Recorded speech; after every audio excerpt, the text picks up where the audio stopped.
उदाहरण देता हूँ कि अगर आज रात में किसी को पेशाब रात में 10 बजे रुक जाए, एक छोटे से क्लिनिक में जाएगा ना, वो 1000 रुपये में काम हो जाएगा, और वो अगर वही किसी बड़े हॉस्पिटल में जाएगा वो 10,000 रुपये लगेगा। धनबाद। इंडियन मेडिकल एसोसिएशन आइमा झारखंड की राज्य कार्यकारिणी बैठक धनबाद क्लब में आयोजित हुई, जिसमें बड़ी संख्या में चिकित्सकों ने भाग लिया। बैठक में मेडिकल प्रोटेक्शन एक्ट (MPA) को राज्य में लागू करने की मांग प्रमुख रूप से उठाई गई। आइमा झारखंड के सचिव डॉक्टर प्रदीप सिंह, आइमा धनबाद के अध्यक्ष डॉक्टर B.N. गुप्ता, IMS सचिव डॉक्टर राकेश इंदर सिंह और आइमा के अन्य पदाधिकारियों ने बैठक में भाग लिया। उन्होंने चिकित्सकों की सुरक्षा और अस्पतालों में बढ़ती चुनौतियों पर चर्चा की। आइमा पदाधिकारियों का कहना है कि राज्य में मेडिकल प्रोटेक्शन एक्ट लागू होना बेहद जरूरी है, ताकि डॉक्टर सुरक्षित माहौल में काम कर सकें। अस्पतालों में डॉक्टरों के साथ दुर्व्यवहार और हिंसा की घटनाएं बढ़ रही हैं, जिसे रोकने के लिए ठोस कानून की जरूरत है। स्वास्थ्य सेवाओं की बेहतरी और चिकित्सकों के अधिकारों की रक्षा के लिए सरकार को ठोस कदम उठाने होंगे। बैठक में चिकित्सा नीति, डॉक्टरों की सुरक्षा, स्वास्थ्य सुविधाओं के विस्तार और अन्य महत्वपूर्ण विषयों पर भी विचार विमर्श किया गया। स्टेट के IMA के सभी ब्रांच के लोग आए हुए हैं और ये हम लोग की बैठक बहुत ही इम्पोर्टेंट बैठक है, इसलिए कि केवल चिकित्सकों के ही भला के लिए नहीं, हम लोग मरीजों के भला के लिए भी पर काफ़ी डिस्कस किए हैं। और जैसा कि हम लोग एजेंडा वाइज बात किए हैं, उसमें था कि हम लोग का डॉक्टरों की सुरक्षा, मेडिकल प्रोटेक्शन एक्ट जो बहुत सालों से लंबित है, सरकार करते करते फिर रुक जाती है, पता नहीं क्यों, उस पर हम लोग का चर्चा हुआ है। दूसरा एक क्लिनिकल एस्टेब्लिशमेंट एक्ट जो है, जिसमें हम लोग का डिमांड है कि 50 बेड जो छोटे अस्पताल हैं उनको इसमें मुक्त रखा जाए, इसलिए कि आप देखिए छोटे छोटे अस्पताल जो सुदूर गांव साइड में है, 5 बेड के 10 बेड के, उसको भी वही प्रताड़ित किया जा रहा है कि रजिस्ट्रेशन के साथ आप फायर का सेफ्टी होना चाहिए, फायर का ये होना चाहिए, बायोमेट्रिक पर बहुत सारे जो प्रावधान है सरकार की तरफ से, उसे लागू करने के लिए दबाव बनाया जाता है और एक तरह से प्रताड़ित किया जाता है। छोटे छोटे अस्पताल जो सुदूर एरिया में हैं, वो गरीबों के लिए एक तरह से भगवान की जैसा है, इसलिए कि वो बड़े बड़े अस्पताल नहीं जा सकते हैं, वहाँ पर इलाज हो जाता है, ठीक भी होते हैं। अगर वो सब बंद हो जाए तो क्या महंगा इलाज होगा, आएगा महंगा इलाज होगा। तो हम लोग को कहने का मतलब है कि इसमें ये आप कम से कम और राज्य में लागू है, हाल में ही पिछले 10 दिन के अंदर में ही बिहार में भी लागू हो गया है, जिससे 40 से 50 बेड के जो अस्पताल है उनको क्लिनिकल एस्टिमेट से मुक्त रखा गया है, जिसका ऑर्डर कॉपी और जिसका कॉपी हम लोग पास आ भी चुका है बिहार वाला। तो हम लोग का ये भी डिमांड है, सरकार करती है हाँ ये तो ठीक है, हम लोग कोई दिक्कत नहीं है, कर देंगे, लेकिन अभी तक नहीं की है। ये सबसे प्रताड़ित होकर हम लोग हैं। तीसरा है कि आप एक तरफ अनाउंस करते हैं कि हम मेडिकल कॉलेज और खोलेंगे, 6 मेडिकल कॉलेज खोलेंगे। जो अभी स्थिति है मेडिकल कॉलेज की आप लोग को सर्वविदित है, न दवा है न डॉक्टर हैं, किसी के डॉक्टर हैं इतने परेशान जो डॉक्टर हैं कि इतने मरीज हैं और डॉक्टर की कमी के कारण वो इलाज नहीं कर पाते हैं, नतीजा होता है कि रोज़ हंगामा होता है। देख लीजिए, तो आप डॉक्टरों की बहाली नहीं करते हैं, बहाली भी करते हैं, जैसे अभी 1000 के लगभग कितना हुआ था, 1200 डॉक्टर का अपॉइंटमेंट हुआ था, 1100 चिकित्सक का भी अपॉइंटमेंट हुआ था। आपके यहाँ से 700 छोड़ के चले गए।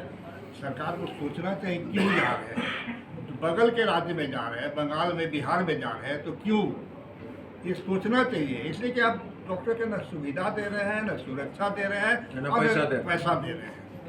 जूनियर डॉक्टर जो मेडिकल कॉलेज के अस्पताल में हैं, जो बैकबोन होते हैं, 5 महीना से सैलरी नहीं मिलता है। धनबाद की ही मैं बात कर रहा हूँ, 5 महीना से सैलरी नहीं मिल रहा, अभी बैकलॉग चल रहा है।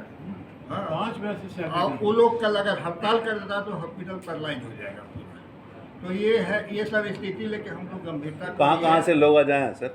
आज आप रांची से तो आए ही हैं, रांची है, देवघर है, बोकारो है, कोडरमा है, हजारीबाग है, रामगढ़ है, लगभग हर जिले से आए हैं।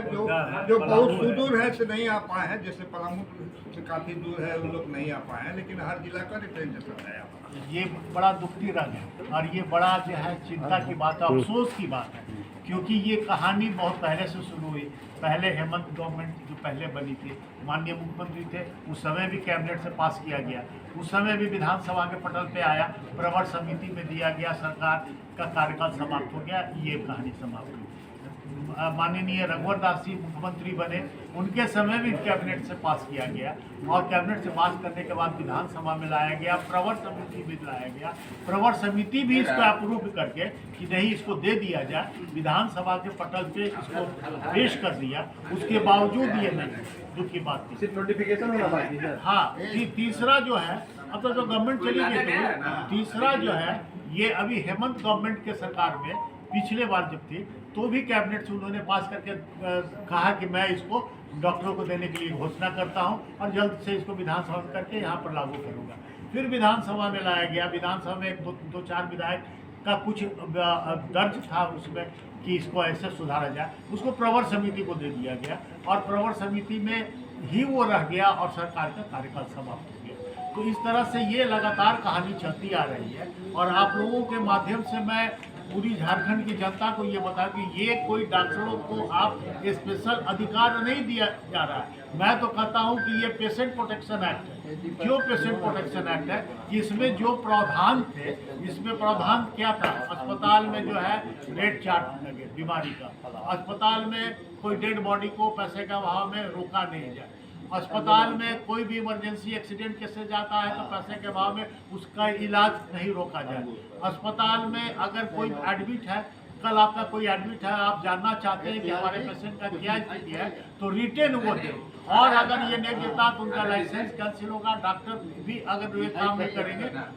तो उनको उनके साथ भी ये प्रॉब्लम, उनका रजिस्ट्रेशन भी कैंसिल किया जाए। तो ये बताइए कि कहाँ इसमें डॉक्टर, इसका मकसद था कि सुरक्षित वातावरण में बेहतर चिकित्सा उपलब्ध कराना, ये उद्देश्य है। रेफरल कम जाए। 24 राज्य में 25वां हो गया ना सर, 25 राज्य में देश में लागू है, झारखंड आप इकलौता राज्य थोड़ी देने जा सर रहे हैं। अभी भी कई ऐसे नर्सिंग होम हैं जहाँ पे मरीज की मौत के बाद बॉडी को रिलीज नहीं किया जाता, पैसे की मांग की जाती है, प्राइवेट नर्सिंग होम। हाँ। आईएमए इसे कैसे देख रहा है? नहीं तो ये आईएमए ने पहल किया था ना कि आप आईएमए कोई संवैधानिक संस्था नहीं है। आईएमए ने सरकार को कहा था कि आप एक्ट बनाइए और ये मेडिकल प्रोटेक्शन एक्ट में इस बात का प्रावधान आईएमए के द्वारा ही इंक्लूड कराया गया था कि आप डेड बॉडी को, सरकार गंभीर है सर ये सवाल तो आपको सरकार से पूछना स्वास्थ्य चाहिए। मंत्री जो है स्वयं भी चिकित्सक रह चुके हैं और वो भी चिकित्सक इसी परिवार से हैं, तो उनसे इस बार कुछ आशा कर रहे हैं आप लोग या फिर जाकर मुलाकात करने का उम्मीद तो प्लानिंग हम है? लोग उम्मीद तो हर बार करते हैं, उम्मीद है, तभी तो 3 गवर्नमेंट से इतना पेशेंस किसके पास है कि 3 सरकार आई और गई और हम लोगों ने रोड पे आंदोलन नहीं किया क्योंकि हम रोड पे आने वाले लोग नहीं है। लेकिन सरकार बार बार हमको अब बाध्य कर रही है, कितना इंतजार करेंगे, कब तक इंतजार करेंगे, क्योंकि अब तो सरकार डॉक्टरों ने मन बना रहे हैं कि अगर नहीं होता है तो हम लोग बंद कर दें। उन्होंने एक खास प्रश्न पूछा कि चिकित्सक अभी हेल्थ मिनिस्टर हैं। हाँ, हम लोग बहुत ही आशा रखते हैं और इस बार आशा ही नहीं बल्कि पूर्ण विश्वास है कि इरफान अंसारी जी जो चिकित्सक होने के नाते इस मांग को जरूर पूरा करेंगे। आगे आप लोग का क्या प्लान है? स्वास्थ्य मंत्री जी का भी आज स्टेटमेंट आया था पेपर में, जिसके चलते ऑर्डर नहीं है कहीं, लेकिन पब्लिक अब एजिटेटेड हो जा रही है। वही जो पता है ना आप कि सरकार को जवाब दे लेना ना होगा कि खाली ऑर्डर कर दिए कि एकदम नहीं रख, ये छोड़ देना होगा, आप तैयार है छोड़ने के लिए? आयुष्मान कार्ड की तरह। हाँ, आयुष्मान कार्ड की तरह। तो सर आप लोग प्लान किए हैं अभी सब मुद्दों को लेकर हाँ, मंत्री सब से मुद्दा मिलने का? करके लेके हम अभी लोग मुख्यमंत्री जी मुख्यमंत्री को पत्र भी लिखा गया है, वो भेजे ऑलरेडी चला गया है, लिखा है पत्र। तो कुछ समय आप लोग सोचें कि कब तक होना है? मुख्यमंत्री को पत्र लिखा गया है और हम लोग मिलने का बात सोच रखे हैं कि मिलकर उनको समझाया जाए ये करके। अभी तो नए उत्साह से आए हैं, हम लोग को खुशी है कि चलिए पुराना टीम ही आ गया है, इससे ज़्यादा अच्छा होता है काम करने का। नए वाले तो हम लोगों को काफ़ी उम्मीद है, हम लोग पॉजिटिव हैं कि इस बार जो है हेमंत जी और हमारे चिकित्सक हैं, डॉक्टर हैं जो कि है, तो वो इस बात को गंभीरता से लेंगे और इस पे जो है विचार करते हुए उन्होंने भरोसा भी दिया है। मतलब तो कुछ आप लोग समय सीमा निर्धारण किए हैं कि कब तक आप लोगों का मांग पूरा हो जाना चाहिए, ऐसा कुछ हम प्लान? लोग तो बहुत उम्मीद करते हैं कि जितना जल्दी हो, क्योंकि स्वास्थ्य मंत्री बने डॉक्टर, तो हम लोग को ज़्यादा उम्मीद है। वो तो होली का त्योहार की मीटिंग है ये, जो मीटिंग में हैं हम लोग झारखंड के जितने एग्जीक्यूटिव्स, यानी कि झारखंड स्टेट में जितनी ब्रांचेस हैं उनके एग्जीक्यूटिव, यानी कि प्रेसिडेंट, सेक्रेटरी और इम्पोर्टेंट पार्ट्स, वो इस पर विचार, जैसे अपने उनके हर शहर में क्या क्या प्रॉब्लम, क्योंकि हर शहर का प्रॉब्लम अलग है, उस पर विचार करने के लिए, और कुछ कुछ स्टेट का ही प्रॉब्लम है, जैसे क्लिनिकल इस्टेब्लिशमेंट एक्ट, उसके बाद मेडिकल प्रोटेक्शन एक्ट, ये सब एक स्टेट की प्रॉब्लम है। तो स्टेट की प्रॉब्लम में ही सब एक साथ इकट्ठा होकर कि प्रॉब्लम क्या क्या किस स्टेट पर कहाँ तक पहुँची है। जैसे हम लोग के बगल बगल स्टेट में, जैसे बिहार हो गया, बिहार में क्लिनिकल इस्टेब्लिशमेंट एक्ट में अलग सिस्टम चल रहा है, धनबाद में, झारखंड में अलग चल रहा है। तो ये सबको बराबर करने के लिए कि भाई इस तरह से धनबाद में और झारखंड में क्यों नहीं हो सकता है जो कि बिहार में हो रहा है, जो दिल्ली में हो रहा है धनबाद में क्यों नहीं हो सकता। हम लोग क्या, हम लोग जो मरीज़ को अच्छी सुविधा देना चाहते हैं तो वो मरीज़ को मालूम कैसे पड़ेगा। अब एक छोटा सा उदाहरण देता हूँ कि अगर आज रात में किसी को पेशाब रात में 10 बजे रुक जाए, एक छोटे से क्लिनिक में जाएगा ना, वो 1000 रुपये में काम हो जाएगा, और वो अगर वही किसी बड़े हॉस्पिटल में जाएगा वो 10,000 रुपये लगेगा, और अगर कॉर्पोरेट में सेम मरीज चला जाता तो 50,000 रुपये लगेगा उसका ये पेशाब करवाने। ये इस तरह का क्या है, छोटे क्लिनिक्स को अभी हम लोग को क्या है कि अवॉइड किया जा रहा है, उनको क्लिनिक को बंद कराने का। लेकिन मैं नहीं कहता कि बड़े बड़े हॉस्पिटल्स भी होने चाहिए, क्योंकि जो सुविधा बड़े हॉस्पिटल्स में है वो आपके छोटे हॉस्पिटल्स में नहीं मिल सकती। जैसे किसी को हार्ट का ही प्रॉब्लम हो जा रहा है, किसी को बाईपास कराना पड़ जा रहा है, किसी का किडनी फेलियर चल रहा है, उसको वो तो बड़े हॉस्पिटल में ही जाना पड़ेगा उसको, छोटा। लेकिन ये छोटे छोटे काम के लिए बड़े हॉस्पिटल को तंग नहीं किया। तो समस्या था सर, समाधान के लिए आप लोग क्या करें?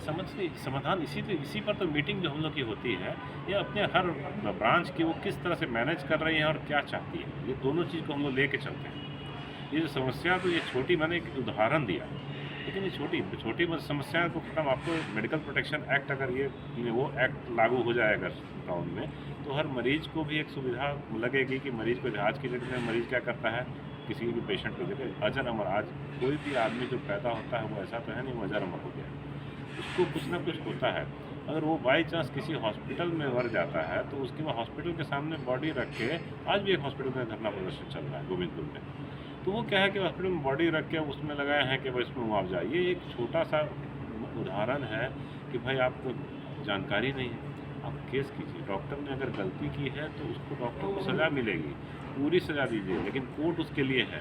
आप हर चीज़ को कानून लेके, लोग सड़कों पर उतर जाते हैं, डंडे लेके स्टाफ लोग को मारने लगते हैं, डॉक्टर्स को भी हाथापाई हो जाती है। इसके लिए मेडिकल प्रोटेक्शन एक्ट और क्लिनिकल इस्टेब्लिशमेंट एक्ट दोनों में ये चाहिए, स्थिरता चाहिए। आए दिन ऐसी घटना अब होते जा रही है, कॉमन हो चुका है। कॉमन हो गया ये। मैंने एक जगह, 2 जगह में गया था अभी रिसेंट में, डॉक्टर्स के पास मैंने देखा 2 जगह घटना हुई करीब 20 दिन के अंतराल पे।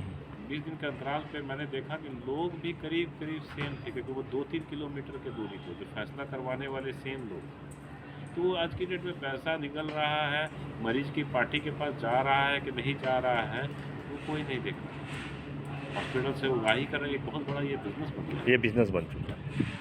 मैं बोलता हूँ जितने भी लीडर्स, छोटे नेता टाइप लोग हैं, वो क्या करते हैं कि वो जाके टारगेट कर लेते हैं कि इन डॉक्टर साहब के ऊपर प्रेशर बनाया जाए, 2-2, 3-3 घंटा, 4-4 घंटा प्रेशर बना के उनसे कुछ पैसा उगाही किया।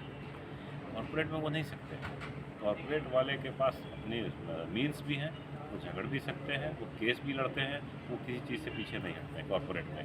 लेकिन आप एक बात जान लीजिए, कॉर्पोरेट का पैसा आप पहले दे चुके हैं, आप केस लड़ने का पैसा कॉर्पोरेट के पास पहले मरीज ही दे चुका है।